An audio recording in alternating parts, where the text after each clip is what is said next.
السلام عليكم ورحمة الله وبركاته. إن الحمد لله نحمدك ربنا ونستعينك ونستغفرك ونستهديك ونؤمن بك ونتوكل عليك ونثني عليك الخير كله ونكبرك تكبيرا. أما بعد فأعوذ بالله من الشيطان الرجيم. بسم الله الرحمن الرحيم. ولا تقولوا لمن يقتل في سبيل الله أموات بل احیاء عند ربهم یرزقون. صدق اللہ العلی العظیم.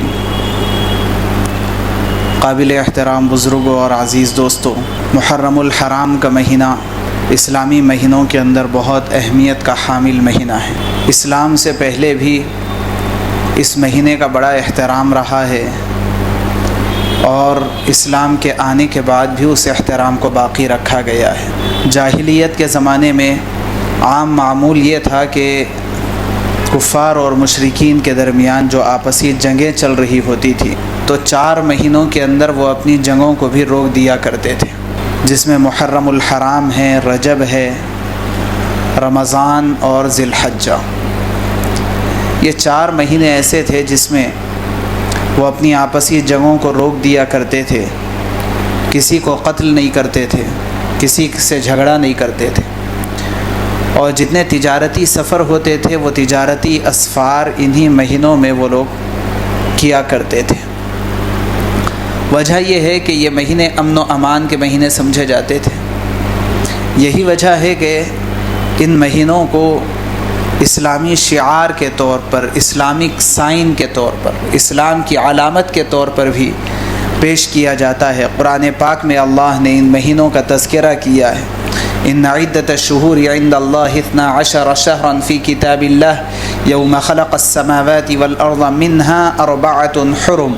انہی 12 مہینوں میں سے 4 مہینے 4 حرم ہیں، جس کو اشہر حرم کہا جاتا ہے. حرم کا مطلب ہے کہ یہ قابل احترام ہیں، یہ فضیلت والے مہینے ہیں. چنانچہ ان 4 مہینوں میں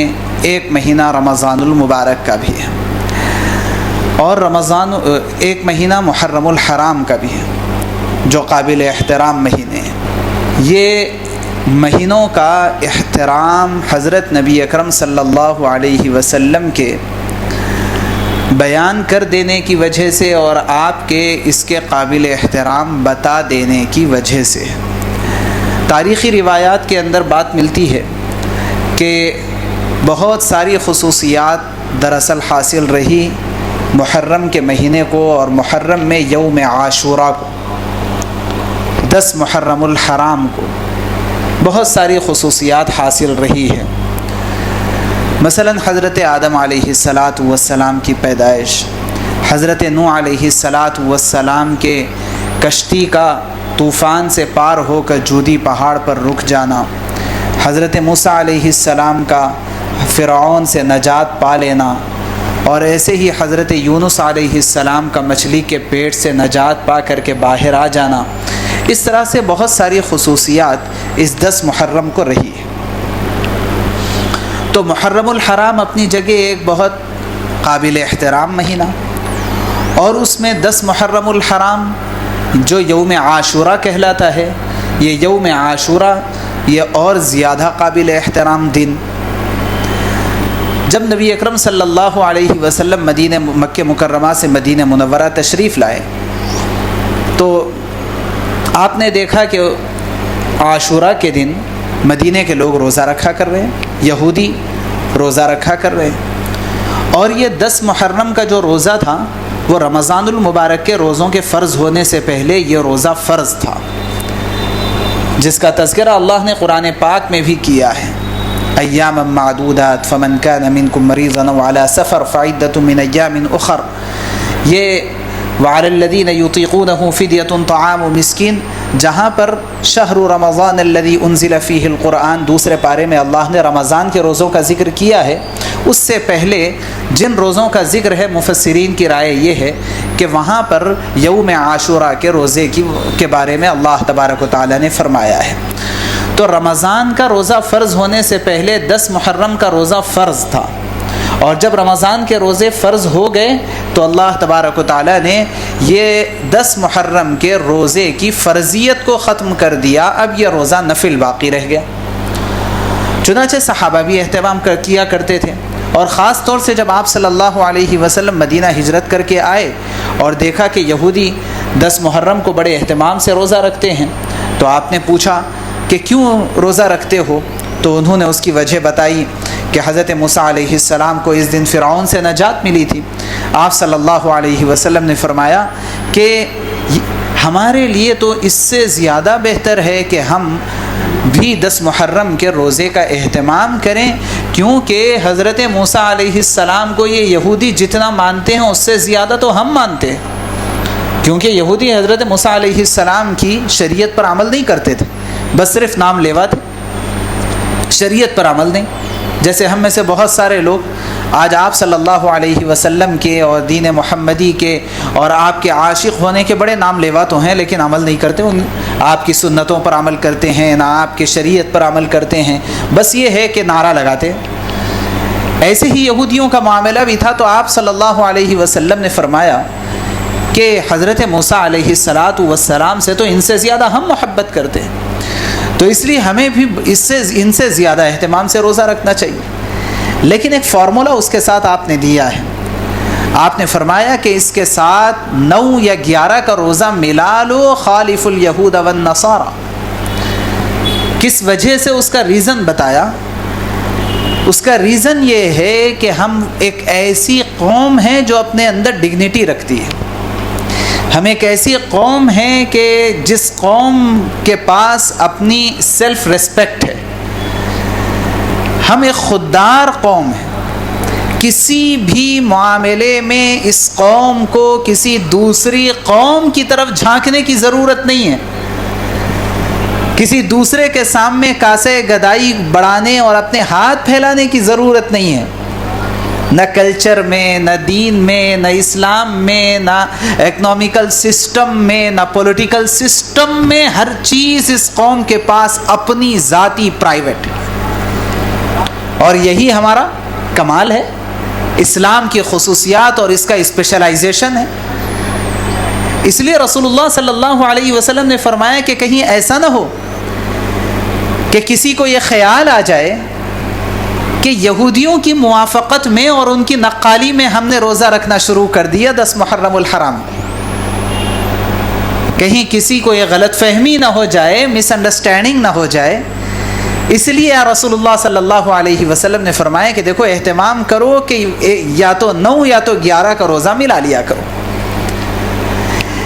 یہ جو فارمولہ اور اس کے ساتھ جو سبق آپ صلی اللہ علیہ وسلم نے دیا ہے رہتی دنیا تک اور قیامت تک آنے والے مسلمانوں کے لیے، وہ ایک بہت بڑا اور اہم ترین سبق ہے،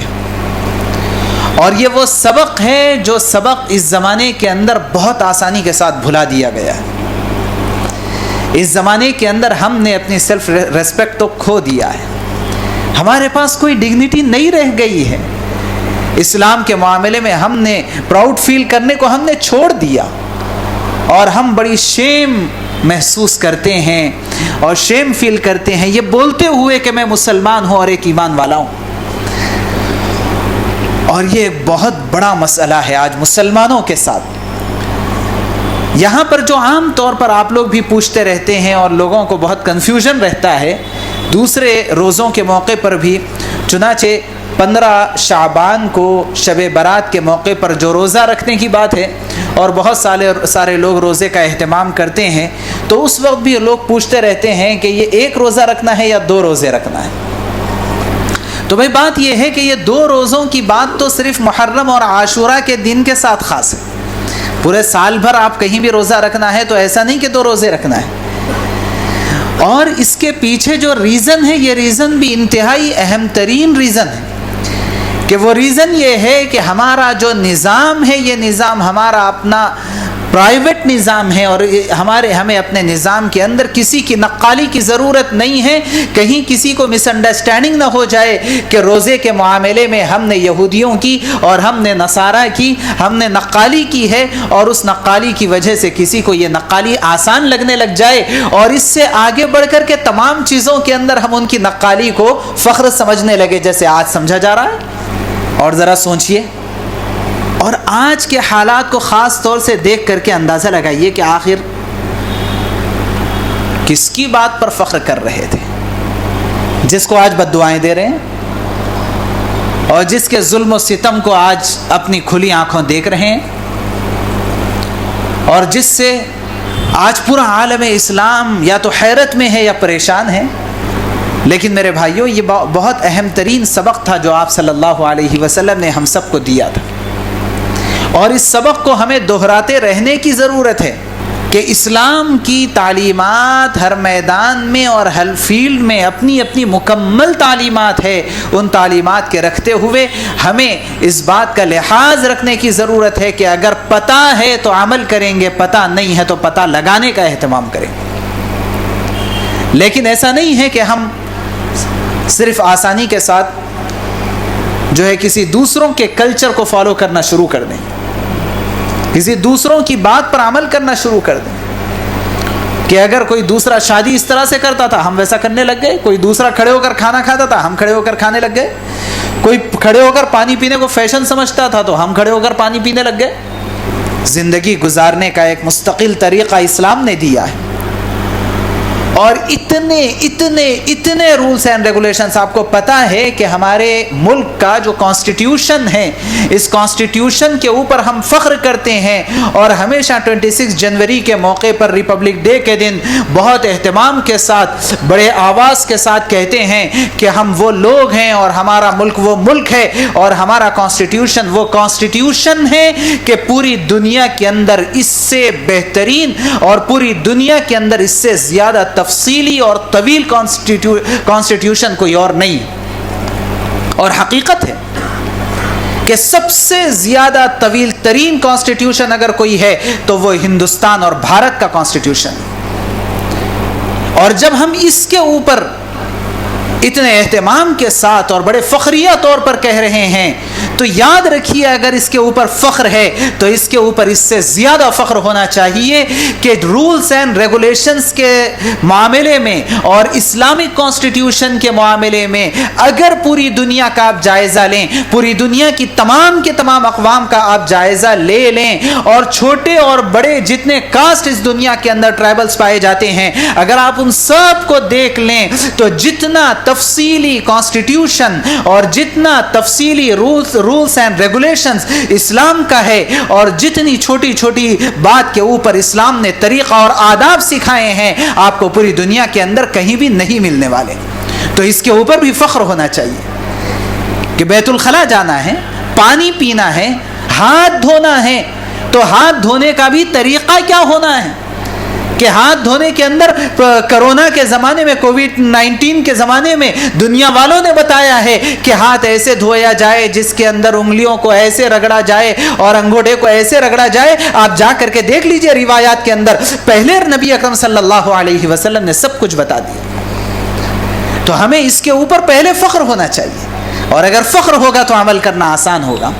اس لیے میرے بھائیوں ایک سبق تو اس موقع پر ہم سب کو یہ سمجھنا ہے کہ اگر ہم عاشورہ کے دن کے ساتھ یعنی اتوار کے روزے کے ساتھ اگر ہم ہفتے کے یا پیر کے روزے کو ملا رہے ہیں تو صرف ایسے رینڈم ملا کر کے صرف 2 روزے رکھ لینا ہے, یہ ایسا نہیں کرنا ہے بلکہ اس کے ساتھ ساتھ اس کے پیچھے کا ریزن اور اس ریزن کے نتیجے میں اس کے ذریعے سے حاصل ہونے والا سبق یہ ہم کو حاصل کرنا ہے اور اس کے اوپر اپنی زندگی کو لانا ہے کہ ہمیں کسی بھی معاملے میں کسی یہودی یا نصرانی یا اسلام سے خارج کسی اور کی نقالی کی ہمیں ضرورت نہیں ہے.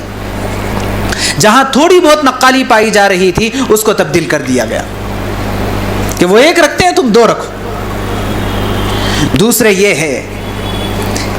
کہ حضرت امام حسین حضرت حسین رضی اللہ عنہ یہ صحابہ رضوان اللہ علیہ مجمعین میں ایک بہت بڑے مقام پر فائز شخصیت کے حامل تھے, نواسے رسول تھے, حضرت علی رضی اللہ عنہ خلیفہ رابع کے بیٹے تھے. نبی اکرم صلی اللہ علیہ وسلم نے اپنے کندھے پر جن کو سواری دی ہے تو وہ نبی علیہ الصلاۃ والسلام اور امام الانبیاء کے سوار تھے، اور آپ صلی اللہ علیہ وسلم کے گود میں کھیلے ہوئے تھے اور آپ کے گھر میں تربیت پائے ہوئے تھے. یہ عجیب و غریب شخصیت اور عجیب و غریب صفات کی حامل شخصیت تھی. اور جو ظلم حضرت حسین رضی اللہ عنہ کے ساتھ ہوا ہے وہ ظلم انتہائی سخت ترین ظلم ہے، اور اس ظلم کی ہم بہت ہی زیادہ نفرت کرتے ہیں اور اس کا بالکل ساتھ نہیں دے سکتے. یہ سب چیزیں اپنی جگہ پر ہیں، لیکن ایک بات بہت اچھی طرح ہم سب کو سمجھنے کی ہے کہ ہم اس قوم کے لوگ ہیں جس قوم کی آئیڈینٹی شہادت ہے. ہم اس قوم کے لوگ ہیں جو اپنے سائن کو اور اپنے سلوگن کو شہادت کے طور پر دکھاتی ہے. ہم اس قوم کے لوگ ہیں کہ جن کا عقیدہ یہ ہے کہ حیات اور موت اللہ کے ہاتھ میں ہے. ہم اپنے گھر کے کونے کو پکڑے رہنے کی وجہ سے ہم موت سے نہیں بھاگ سکتے ہیں. اینما تکونوا یدرککم الموت ولو کنتم فی بروج مشیدہ، کہ اگر سخت ترین مضبوط ترین محل کے اندر ہو وہاں بھی موت آ کر کے رہے. ہم اپنی موت کے سلسلے میں میدان جہاد اور اپنے گھر کی تفریق نہیں کرتے. اس قوم سے تعلق رکھنے والے لوگ ہیں. ایسی سوسائٹی سے ہم بلونگ کرتے ہیں کہ جس سوسائٹی کے پاس شہادت کوئی ڈر کا موقع نہیں، اور نہ ہی شہادت کسی غمناک اور المناک اور شہادت کسی ماتم کا موقع ہوتا ہے. شہادت ہمارے لیے ماتم نہیں ہے. کیوں؟ آپ قرآن کو مانتے ہیں اور میں قرآن کو مانتا ہوں، اور آپ اور ہم احادیث نبوی پر یقین رکھتے ہیں اور اس کو مانتے ہیں اور اس کے اوپر یقین رکھتے ہیں. قرآن پاک میں اللہ تبارک و تعالی نے فرمایا ہے لا تقولوا لمن يقتل في سبيل الله اموات، کہ اللہ کے راستے میں جو لوگ قتل کیے جائیں تم انہیں مردہ اور موت اموات کہنے سے، میت بھی نہ کہو، ان کو میت کہنے سے بھی پرہیز کرو، کیونکہ یہ میت نہیں ہے. بل احیاء عند ربهم، یہاں سے آنکھ بند ہوئی ہے وہاں کھل گئی آنکھ، اللہ کے پاس وہ زندہ ہے. بل احیاء عند ربهم یرزقون، ان کو روزی دی جاتی ہے. تو یہ شہداء اسلامی نقطۂ نظر سے، اسلامک پوائنٹ آف ویو سے دیکھا جائے تو ہمارے لیے کوئی غم کا موقع نہیں، اور یہ شہادتیں ہمارے لیے کوئی ماتم کا موقع نہیں. بلکہ اگر آپ یوں دیکھیں تو یکم محرم الحرام حضرت عمر رضی اللہ عنہ کی شہادت کا وقت ہے، اور حضرت عمر رضی اللہ عنہ کا مقام و مرتبہ جمہور امت مسلمہ اور جمہور علماء کے نزدیک حضرت حسین رضی اللہ عنہ سے بڑا ہے. حضرت عثمان رضی اللہ عنہ شہید ہوئے، اور حضرت عثمان رضی اللہ عنہ کا مقام و مرتبہ حضرت حسین سے بڑا ہوا ہے. حضرت علی رضی اللہ عنہ حضرت حسین کے والد شہید ہوئے، اور حضرت علی رضی اللہ عنہ کا مقام و مرتبہ یہ حضرت حسین کے مقام و مرتبے سے بڑا ہوا ہے. ان سب کو الگ ہم رکھیں تب بھی ایک بات ہمیں ذہن میں رکھنا چاہیے کہ اس امت کے لیے اگر سب سے زیادہ غم کا موقع اگر کوئی ہو سکتا تھا، اور غم کا اگر کوئی موقع ہو سکتا تھا، تو وہ دن ہے جس دن ہمارے اور آپ کے پیارے حبیب حضرت محمد الرسول اللہ صلی اللہ علیہ وسلم کی وفات ہوئی اور آپ اس دنیا سے پردہ فرمائے. حضرت عبداللہ ابن زید ابن عبد ربی اپنے باغ میں اور کھیت میں کام کر رہے تھے. کسی نے آ کر کے اطلاع دی کہ تمہیں پتہ نہیں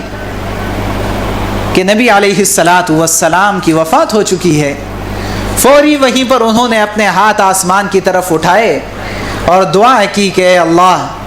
میں نے ان آنکھوں سے نبی علیہ الصلاۃ والسلام کے جمال کو دیکھا ہے، اور میری یہ آنکھوں کی بینائی اس لیے کام کی تھی کہ آپ میری نگاہوں میں تھے، لیکن جب آپ اس دنیا سے پردہ فرما چکے ہیں تو مجھے ان آنکھوں کی ضرورت نہیں ہے، آپ مجھ سے یہ بینائی لے لیجئے تاکہ نبی کا جمال میرے آنکھوں میں محفوظ ہو جائے، اس کے بعد کوئی اور جمال کے اوپر میری نگاہ ہی نہ پڑے۔ اللہ نے دعا قبول بھی کی اور اسی وقت بینائی سلب ہو گئی، اور بڑی خوشی خوشی پوری زندگی نابینا رہے۔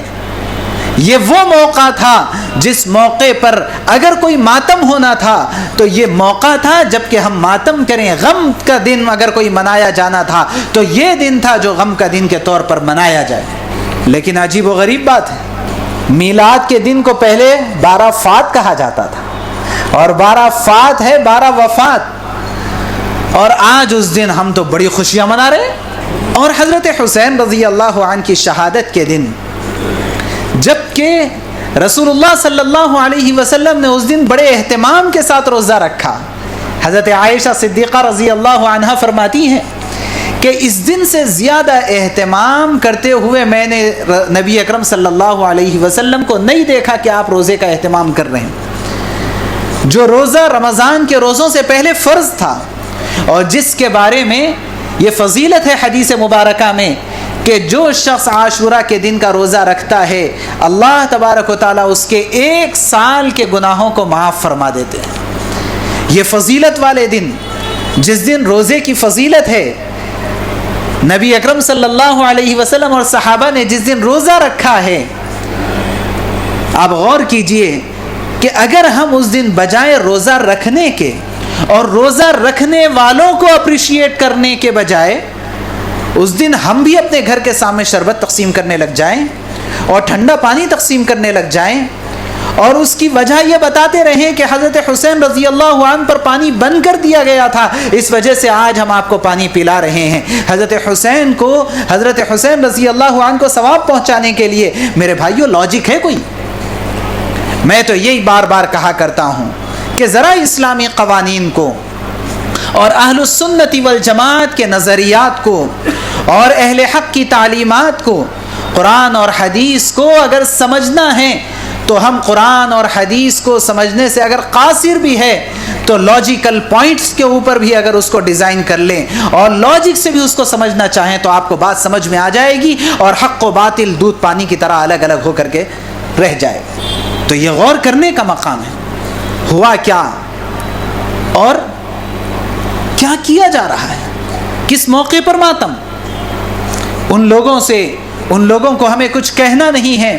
کہ جو لوگ اس کو اپنے دین کا ایک شعار سمجھ کر کے کر رہے ہیں کہ ان کی دنیا اور ان کا دین وہ جانے۔ لیکن تعجب اور افسوس ہمارے ان بھائیوں کے اوپر ہے جو اپنے آپ کو سنی بھی کہتے ہیں اور اپنے آپ کو بہت برگزیدہ مسلمان کہنے کی کوشش کرتے رہتے ہیں، اور ذرا کچھ موقع ملا ادھر گئے گھس گئے، ادھر گئے گھس گئے، ان کی نقالی شروع کر دیے، ان کی نقالی شروع کر دیے۔ اور ہمارے جو ماں باپ ہے اللہ انہیں بھی اچھا رکھے، بچہ جہاں جا رہا ہے روکنے کی تو کہیں پر کوئی گنجائش ہی نہیں محسوس کر رہا۔ میرے بھائیوں، یہ مواقع کو سمجھنے کی ضرورت ہے کہ اگر حضرت حسین رضی اللہ عنہ کی شہادت ہوئی ہے تو وہ شہادت تو ہمارے لیے اسلامک سلوگن ہے، حق اور باطل کا نعرہ ہے، حق کے اوپر جان دے دینے کا سبق ہے، اور حق کے لیے سب کچھ سے گزر جانے کا ایک نمونہ ہم سب کے لیے ہے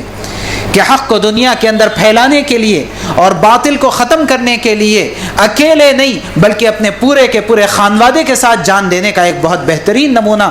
حضرت حسین رضی اللہ عنہ نے چھوڑا۔ لیکن اگر یہ شہداء کی تواریخ کو دیکھا جائے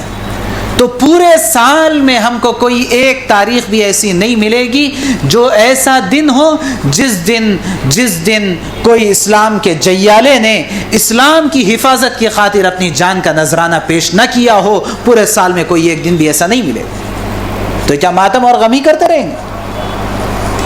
اس لیے ہمیں پورے اہتمام سے روزہ رکھنا چاہیے اور لاجیکل طریقے پر بھی سوچنا چاہیے کہ کیا ہو رہا ہے اور کیا نہیں ہو رہا ہے۔ یہ آنکھ اور یہ ناک اور میرے جسم کے اندر پائے جانے خون کا ایک ایک قطرہ